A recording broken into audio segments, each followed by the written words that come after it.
going on, everyone? So the Lakers are in Las Vegas and are set to take on the New Orleans Pelicans for a chance to play for the Cup. Look, the Lakers have been fantastic in the in-season tournament. We've talked about it. How much do we wish that the Lakers played every game like they have in the in-season tournament? They've just really elevated their level of play.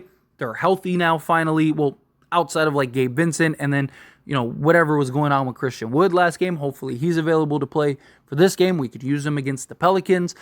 But the Lakers should be focused. They should be primed. They should be ready. That hasn't been a concern for the in-season tournament compared to some of the regular season games where the Lakers just come out lackluster, just underwhelming. The Lakers have really just started off and really set in strides. But this isn't going to be an easy task. I do believe that the Lakers win. I do believe that the Lakers advance. I think it'll be the Lakers and the Bucks. I said whoever won between the Suns and the Lakers would be the team to represent the West. So I'm going to stick with that. It's not just because I'm a Laker channel. I would feel the same way if the Suns ended up beating the Lakers. I would have said that I'm taking the Phoenix Suns. I just think that the Lakers match up so much better against the Pelicans. I think that the Lakers, if this was a 7-game series, probably win this in 5, maybe 6 tops.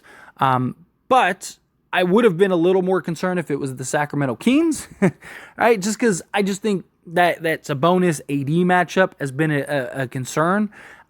Also, I think having to contain De'Aaron Fox is a lot harder for this Lakers team than containing a Brandon Ingram or a Zion. I think the Lakers have enough pieces to match up with a Zion and Brandon Ingram. I'm going to touch on that here in a moment.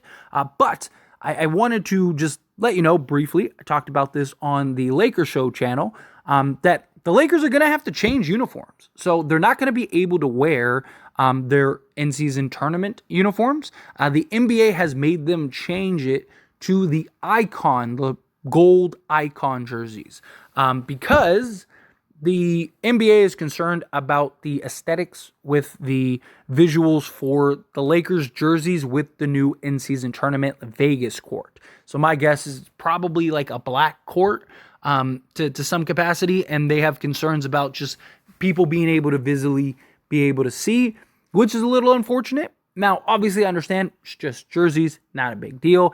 I don't think it'll make a huge impact, but we have seen little weird things like that, right? Look at the bubble year, right? When the Lakers, they had the Mamba jerseys and they didn't lose a game in the Mamba jersey. They were ridiculously better when they wore the Mamba jerseys because, it was meaningful. It was a representation of Kobe Bryant. It was a representation of the season. It meant something. Now, obviously, the in-season tournament jerseys aren't the Black Mamba jerseys and what they represented, but it is a habit, right? And you have your rituals, you have your pregame things, you have the things that, your little superstitions and stuff like that.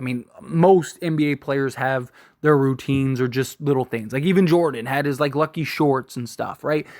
It's just things that players do, that players have, that you're used to seeing that jersey, that black and purple jersey. You look down and you're like, all right, this is a playoff level game where it might be a little different otherwise.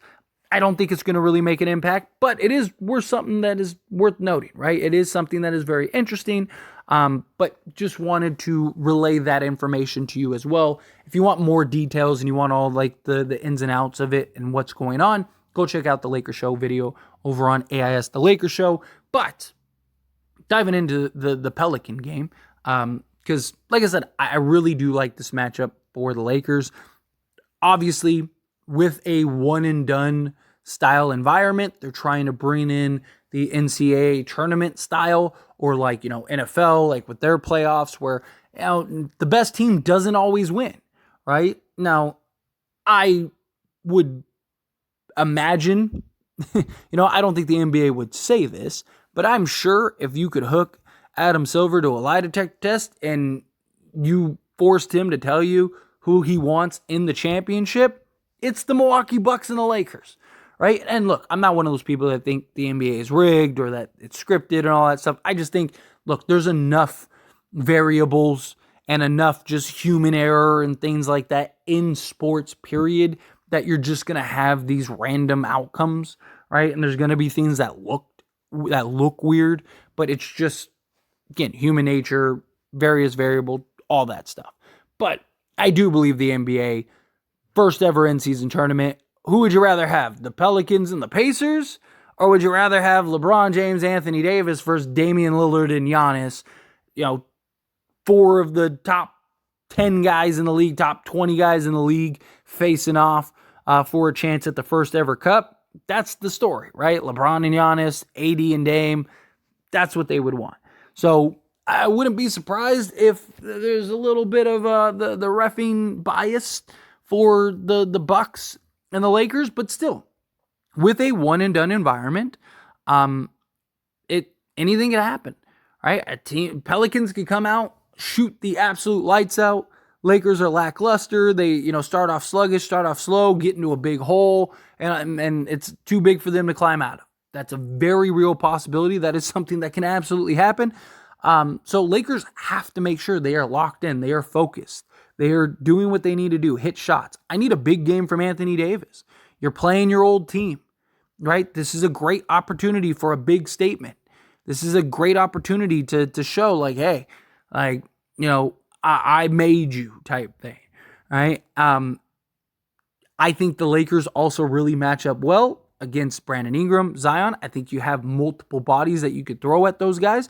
My guess is that LeBron James and Anthony Davis, I think that those two guys will kind of just patrol and pack the paint and kind of keep an eye on Zion and keep tabs on him. And you kind of just live with Valanciunas, right? At least that would be my approach, right? If Valanciunas goes off for 50 and he beats you, you live with it, right? But you don't want Zion and all his explosiveness and him and his highlight plays that just energize the crowd and kind of switch that, especially when you're in Las Vegas and you're going to have that crowd in your corner. You're going to have them cheering for you. You don't want those big impact plays that get the opposing team's players, right? Like Valanciunas gets a dunk, cool.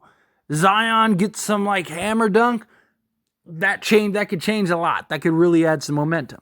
And I think you got to live with something. So if it was me, obviously if Anthony Davis is within range of Valanciunas, obviously go out and get it. But I think that they'll probably keep tabs on Zion. But also you got guys like Rui Hachimura who have the physicality, lower center of gravity, and size to match up and just, make things difficult. Brandon Ingram, you got Cam Reddish. Gabe Vincent is not playing this game, which is what I was going to get into. That's why it's in my head. But Cam Reddish, you have Jared Vanderbilt, obviously. I think the Lakers do a lot of the same things that we saw them do with a Kevin Durant. Now, obviously, Brandon Ingram isn't Kevin Durant, but still, similar style of play, right? He's not going to beat you off the dribble, so I do think you can get away with multiple guys defending him. I think even Rui can defend him because, Rui's not good at defending the quicker, twitchier wings. Brandon Ingram isn't like some super quick off the dribble type guy. He's more of like a, let me dribble, get to my spot, pull up, shoot over the top type guy. So I think Rui could get into his chest, make things difficult. You could even, I think, throw like a Christian Wood on him. I think Christian Wood would be able to stay in front of him. You got CJ McCollum. He can get hot. He can get going. He's a guy that go give you 25. So Lakers need to make sure that they're keeping him in check. That I think is going to come down to Taurean Prince, Austin Reeves, D'Angelo Russell. That's why I kind of wish we had Gabe Vincent. It's where the Gabe Vincent thing came to mind, is because that would just give you a guy, another just point of attack guy to throw at a CJ McCollum. But regardless, look, the Lakers should win this game. They need to win this game. There's no real excuse for them not to win this game. I think you got the Suns, who are the hard, or were the hard team, the most challenging team, out of the way. Obviously, the Bucks are going to be very difficult as well. But I think the Lakers are in good shape. Plus, it'd be pretty cool to see Darvin Ham go up against his old team, right, in a championship environment. But look, I trust the Lakers to get it done. But how do you feel? What are your thoughts? However you feel, whatever your thoughts are, let me know down in the comments below. What do you think? Do you think the Lakers get it done? Do you think it's Lakers Bucks? Do you think it's Lakers Pacers? Do you think it's Pelicans Bucks, Pelicans Pacers? Whatever your thoughts are, however you feel, love to hear it. So let me know down in the comments below. That being said, if you haven't liked this video, hit that like button. Helps me out a lot, lets me know you enjoy these types of videos, and I truly appreciate it. If you're not subscribed to the channel, hit that subscribe button, turn on the bell notifications. Appreciate y'all. See you in the next one. Thank you.